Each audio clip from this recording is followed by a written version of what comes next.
Le week-end dernier jusqu'à ce jour n'est que la suite logique du plan d'urgence de la lutte contre l'insalubrité, l'occupation anarchique du domaine public et autres installations ayant emprise sur les trottoirs lancé depuis mars jusqu'en mai dernier par le gouvernement de la République dans le but de sensibiliser les riverains afin qu'ils se conforment à la réglementation en vigueur.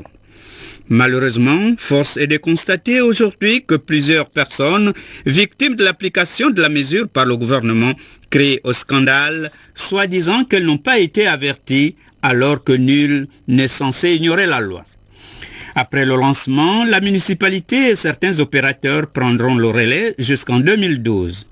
Cette opération est menée conjointement par le ministère de l'Équipement et de l'Aménagement du Territoire et celui de l'Intérieur.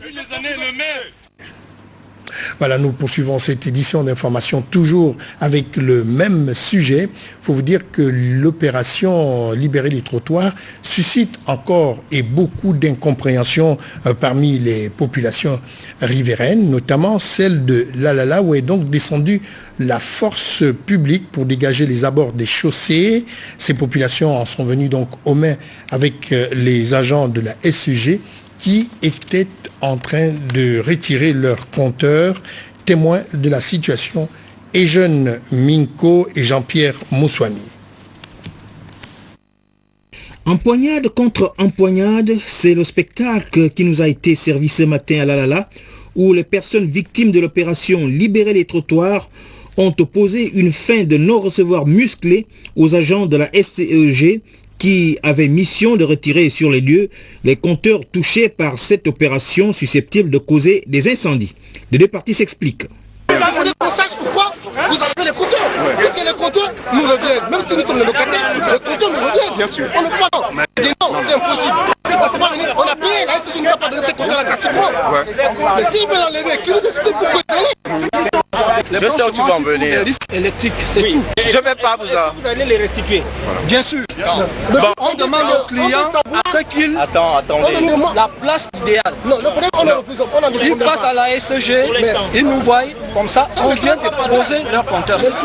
En fait d'incompréhension à l'origine de cette rixe, il s'agissait plutôt d'un déficit de communication entre la SEG et ses clients qui sont tous deux liés par un contrat de respect mutuel en termes de droits et devoirs les uns envers les autres.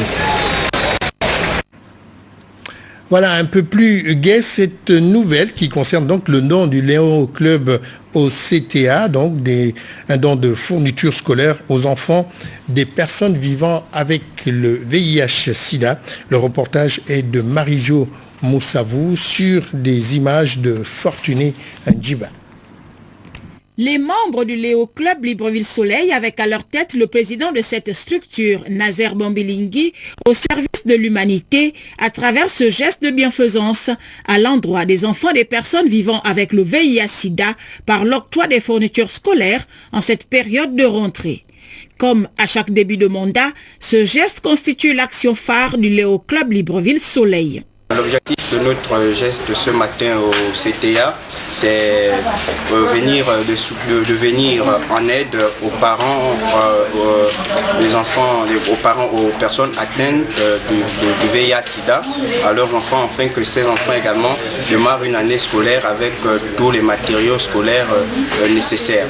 Et il faut également signifier que ces fournitures scolaires ici ont été collectées devant les magasins, centres affaires, rénovation et aéroports. Et donc par la même occasion, nous remercions la direction générale du centre affaires et également les clients du centre affaires qui ont bien voulu nous aider en offrant ces fournitures gracieusement à ces enfants défavorisés. Ils étaient au total 25 élèves à être recensés de la maternelle en classe de terminale. Les bénéficiaires ne sont pas restés indifférents à cette marque d'affection. Un sentiment de joie parce que pendant la période de rentrée scolaire, surtout pour les PVVH, ils ont toujours besoin des gens, les associations qui font les actions comme vous êtes en train de faire. Et ce n'est pas pour une première fois que vous êtes venus nous aider, nous soutenir avec nos enfants. Avoir 3-4 enfants pendant ce moment-là pour survenir à leurs besoins, ce n'est pas donné à n'importe qui. Et votre présence ici au CTA, c'est la bienvenue pour les PVVIH, pour les personnes vivant avec les VIH et leurs enfants. Quant au personnel médical du centre de traitement ambulatoire situé en plein cœur du centre hospitalier de Libreville, il souhaite que ce genre d'acte se pérennise pour soutenir un tant soit peu toutes ces personnes vulnérables. Une autre action sociale, celle-ci est définie comme un engagement social d'une entreprise située dans notre pays. Il s'agit de la Citibank, entreprise, disons, citoyenne. Et cet engagement a été matérialisé par une opération d'embellissement et bien entendu d'assainissement de l'école catholique de Sainte-Anne. C'est dans la capitale gabonaise. C'était donc à la faveur de la journée de la communauté. Raïssa Laure Meza sur les images de Armand Mengue nous en disent un peu plus sur cette opération. Tout était prévu par la Citibank pour réussir cette journée de la communauté à l'école catholique Sainte-Anne. Touques de peinture, pelles, brouettes, gravier, sable, pinceau, rouleaux de peinture. La délégation de la banque, avec à sa tête le directeur des ressources humaines et des relations publiques, Nathalie Bigongoy, tenait à offrir une véritable cure de jouvence à l'établissement, déjà bénéficiaire en 2010 des largesses de l'entreprise. La communauté catholique Sainte-Anne vous remercie pour le travail abattu. En effet, nous sommes très sûrs que vous êtes guidés par l'étoile filante qui vous fait découvrir que cette école souffrait de plusieurs maux. Car à chaque fois qu'un besoin se fait ressentir, vous nous prenez en compte. Votre présence est un souvenir inoubliable pour Sainte-Anne. En tant que citoyen d'honneur et partenaire de cette école, veuillez recevoir nos sincères remerciements. Cet entretien est la preuve de l'engagement social de Citibank. Le choix de la City pour cette école reste motivé par les brillants résultats scolaires des élèves malgré les conditions de travail difficiles. Toutes ces actions témoignent de l'attachement de la Citibank à la qualité de la formation reçue chaque jour par nos enfants en dépit du contexte économique actuel. La gratitude à Citibank a été exprimée par des applaudissements de la part des élèves bien heureux d'avoir un cadre propice à l'effort intellectuel. La politique à présent dans cette édition d'information, on prépare donc dans le premier arrondissement l'arrivée ou encore la visite du chef de l'État dans le cadre donc de sa tournée consacrée au Conseil des ministres délocalisés. André Dieudonné-Bert et Pierre Claver Mvele, tous deux premiers responsables politiques donc dans le premier arrondissement, étaient en première ligne. On va voir tout cela avec Chérel Bongota de notre rédaction. Tous les citoyens. Ici, au premier arrondissement de Libreville, on réfléchit et on propose des idées sur la mise en place des stratégies visant à réserver un accueil convivial au président de la République dans cette circonscription administrative de la province de l'Estuaire. Une visite du chef de l'État qui s'inscrit dans le cadre de la tournée républicaine, dernière étape de cette série initiée l'année dernière dans la province de l'Ogooué-Maritime. Nous espérons une mobilisation, nous allons nous efforcer à faire en sorte que la mobilisation soit importante et chaleureuse. Donc il y aura ce rassemblement avec le discours de réception de M. le maire. Au cours de cette rencontre préparatoire, deuxième du genre, le coordonnateur a invité les uns et les autres, sans distinction d'obédience politique, à s'impliquer pleinement pour la réussite de ce grand rendez-vous, d'autant plus que celui-ci revêt un caractère républicain. Mais je crois que c'est à nous de faire en sorte, dans les choix qui seront faits, dans les compositions des différentes commissions, dans le fait que chaque parti, chaque mouvement politique soit représenté. Quand ils verront qu'il y a une répartition équitable des choses, je crois que tout le monde comprendra que laissons un peu de côté la politique politicienne, faisons de la politique constructive. Il convient de souligner que la tâche s'annonce ardue vu que la précédente étape dans la province de Langounié a reçu toutes les félicitations du président de la République.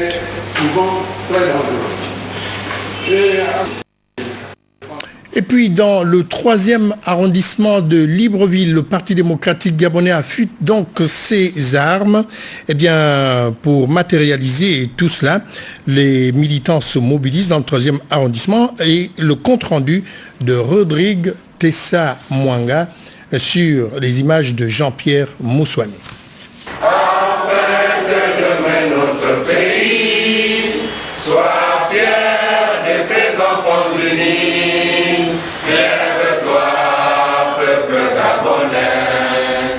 Un seul objectif pour cette rencontre, la présentation du directoire de campagne dans la perspective des législatives au 2e siège du 3e arrondissement de la commune de Libreville.